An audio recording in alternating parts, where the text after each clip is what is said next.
Good morning, Good morning. and welcome to TREKFAST. How you guys doing this morning?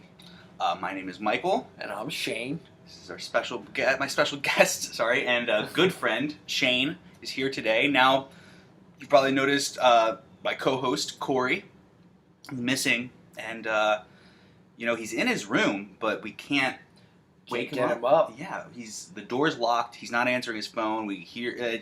I hope he's okay. Yeah, we're gonna tried just calling. We were like, Corey. I don't know if he was drinking too much last night, but he is out, and there's no waking him up. But I sent out a mass text message, and I found a replacement co-host. So if everyone could have a warm welcome for the returning Lieutenant Sulu. Hello, everybody. Hello, Michael. Hello, Shane. We haven't properly met, but I am Lieutenant Shane. This is Sulu. Hello, Sulu. I'm sure Nice you're to very meet your impressed acquaintance. that I've met him. Yes. Now, Shane is awesome. Wearing an awesome Star Trek shirt today. So, Shane, if you could stand up and show it to the camera. Oh, my. Duck a little bit. Wonderful. Yeah. So amazing, right? I And look, love it. There you are, Sulu. Hey. It's me. Yes, I love it. That's a fine shirt, my friend. Oh, thanks, mister. Yeah, you look good in that picture, Sulu. Look like you're focusing. Huh? I always look good. Yes, that's true. All right, let's show off our breakfast today. Shall we? Here, Shane, you go first. Okay. I have a ham, egg, and cheese on a brioche. Oh, my. With a little side of ketchup. And I'm washing it all Looks down. delightful. And A green tea. Arizona. A breakfast green yes. tea. Breakfast green tea. Is that It's a lot of is that a green beverage tea. you'll typically consume for breakfast? For me, that's usually later in the day. No, it's not a So typical. today's different. I usually enjoy a cup of warm tea. Warm tea? Yes, I enjoy some warm tea from time to time. But that, my friend, looks like some fine green tea. Wow. So today I'm eating two little tiny baby sausage sandwiches, biscuit sandwiches, and then I also have a cheese Danish. Very delicious. Looks delightful. Shane, if you could help Sulu out, if you could lift his My breakfast, yes, please. if you lift his breakfast up. I went all out today. I have a bacon, egg, and cheese on a giant brioche. Oh, my. Gigantic. You know I it's like- about as big as you are, Sulu. It is, and you know I like my carbs, and this is a good one. But also, I have a giant cup of coffee. Someone said more, and I said a little more. And now it's a huge cup of coffee, taller than me. But that, is going to be quite the breakfast, if I can finish it. I might add, look, there's my coffee, yes. With a Beatles cup. Yes. Do you like the Beatles, Sulu? I do.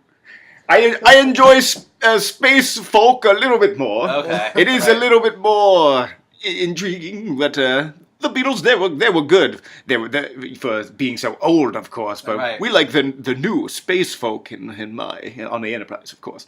Makes sense. All right, let's get into it. Thank you, Shane, for helping me, showing my breakfast. Okay. Today we are season 3, episode 21, Oh my, The Cloud Minders. the Minders. Here we go.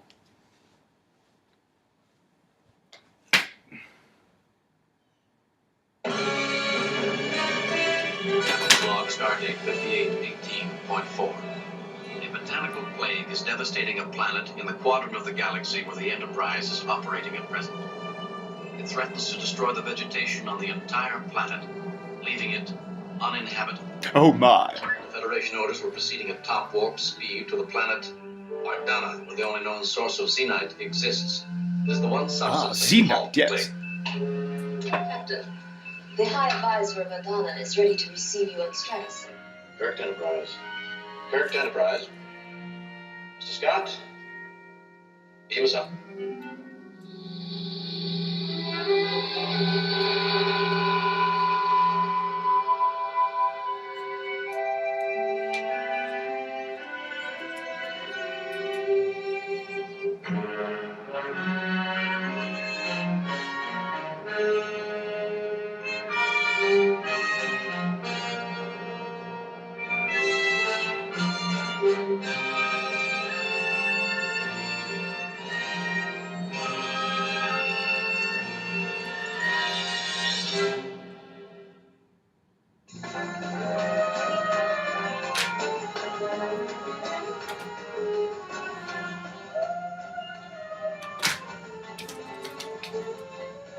Hooray!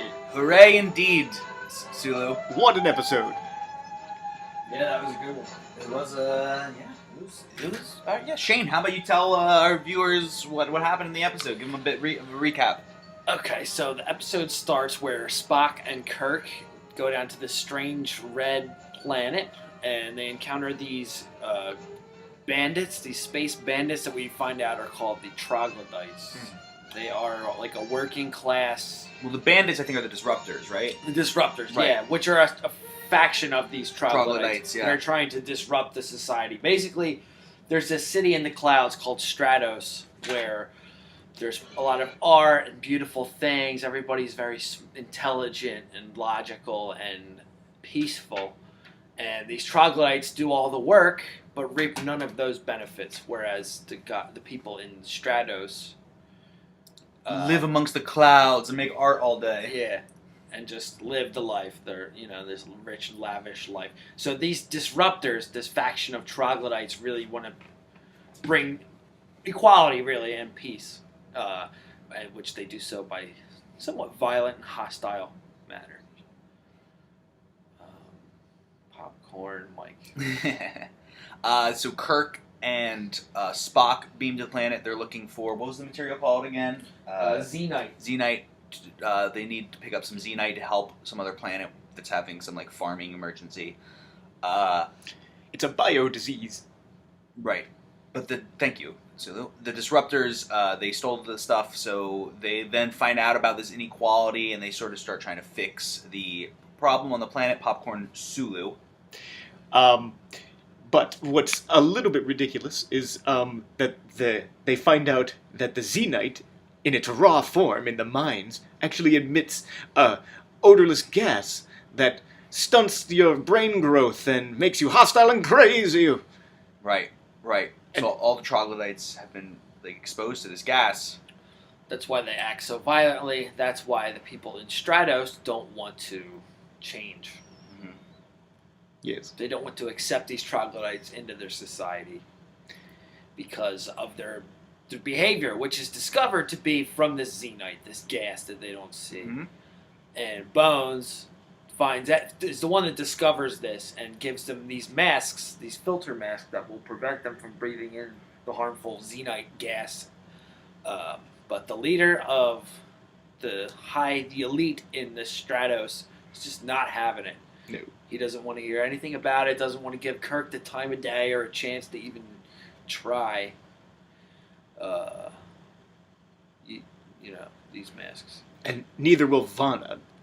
She doesn't believe him as well. Right. No one believes Kirk. No one believes Kirk about this gas, so he pretty much abducts them and forces them to inhale it and see the effects of it. Traps them in the cave, brings down the walls so there's no way out, and makes them dig, which is pretty funny. They dig with their hands, right? They don't have any Somehow? tools. Yeah, these pool miners have to dig with their hands. Yeah, they're just crumbling the walls. Which, it's pretty horrible. It's yeah. dirty. It's disgusting. I'd imagine. Yeah, I'd imagine that would hurt a lot, and wonder if that gas has any direct skin contact or cuts or anything. Maybe, I don't know. It It seemed might. more mental, but maybe. Cool. All right. I'll give my review first, then. So, Sulu, we did see you for a little second in this episode. We saw the back of your head. Only 5 seconds of the back of me. And no dialogue, though, so the Sulu meter is not going to go up. I had a whole scene they took out. You had a scene they took out? It was just about botany and about plants, because it's a bio-disease that we're Right. fighting. We're trying with Yeah. this, and they took out. They said it was So too you, boring. you got it. So it's just you testing the biodisease in plants and stuff. Yes, Interesting. it's right up my alley.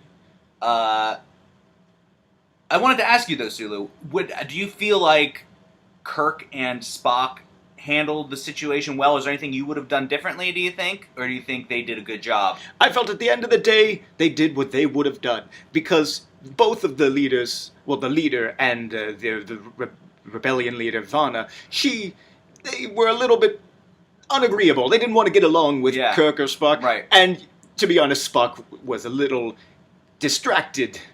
That's why I liked this episode. I didn't want to give anything away, but he was a little There distracted was a in this Spock episode. romance storyline we forgot to mention. Yeah. But What to was fully- that girl's name? Droxin or something? Droxy?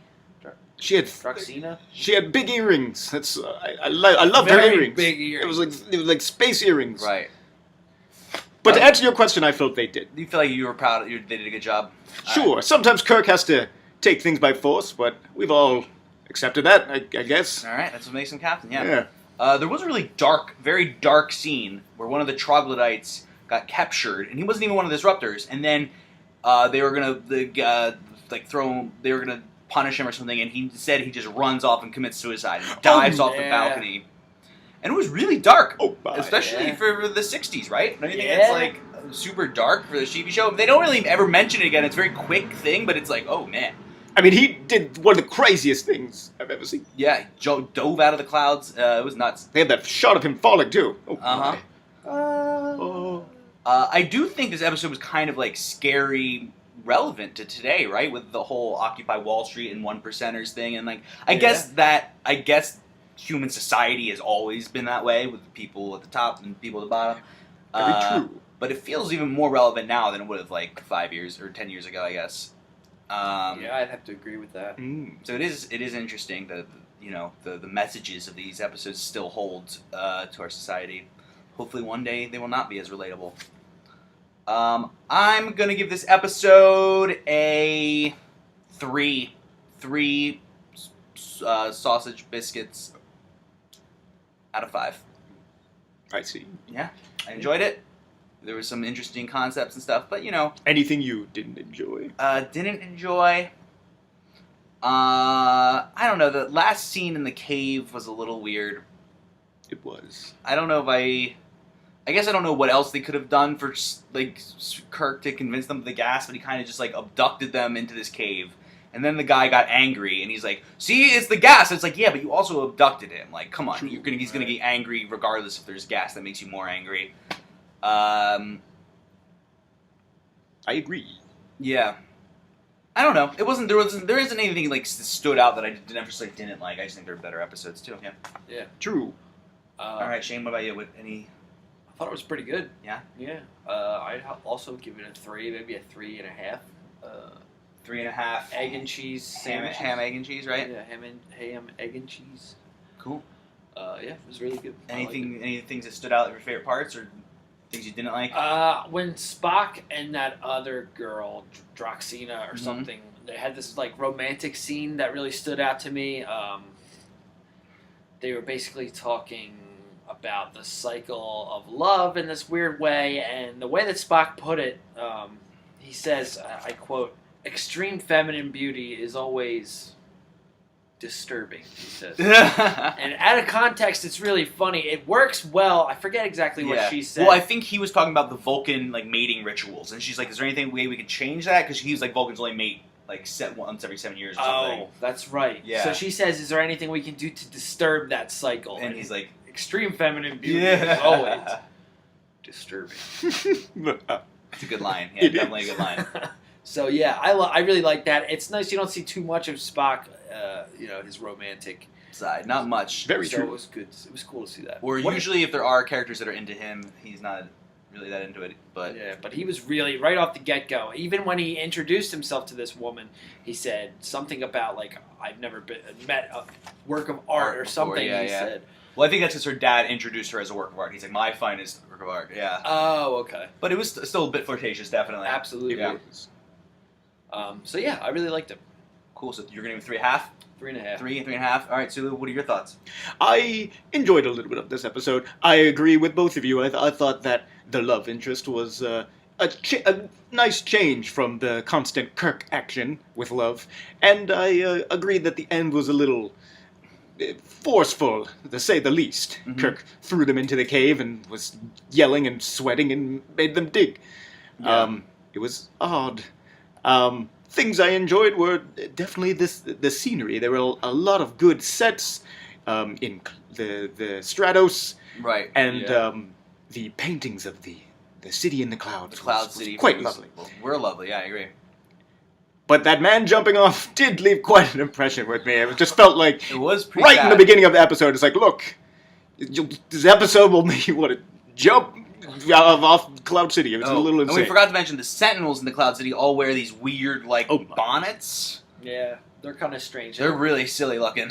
They're like a cross between a bonnet and like as you said, like graduation cap. Yeah, it's like half flat but half like frilly. I don't know. Yeah, really kind of strange. tilted, funny. It was a confusing hat. What did you think, Sulu? Would you wear that hat? No, I would not. And I would not live in Cloud City. It seems boring. Yeah, it does seem a little boring. It does seem and speaking of not wanting to go to Cloud City, Kirk has a very funny line at the end, a very funny diss. Believe me, sir, I have neither the time nor the desire to return here. Very true. None of us wanted to go back. Pretty awesome. I thought that was a pretty awesome line. And since my scene was cut, this episode gets a 2. Oh. 2 for me. You're a bit taking it a little personally. Yes. I don't really care about I guess they didn't have time Ivana for or whatever, yeah. down in the mines, whatever. No. They just didn't have time for a scene of you just taking care of your plants, I guess. Yes, exactly. I frankly, I'd rather be on the Enterprise. I just wish Corey could have seen this episode with Yeah. us. I think he would have loved it. It's a shame. A second time, this fool isn't here to I know. meet That's me. right. He never met He Sulu just says yet. he's a big fan He's your tonight. biggest fan. He seems like a liar to me. All right. Well, we'll try to get you guys here sometime. I mean, we got to do something. We'll have to make sure he's okay first. All right. Well, we'll see you guys next time. That's all we have time for today. Thank you for coming, Shane. Wonderful morning. Thank you for having me. Sure. And thank you, Lieutenant Sulu, for coming by. Oh, thank you. It's always a pleasure to be on TREKFAST. All right. Goodbye, everyone.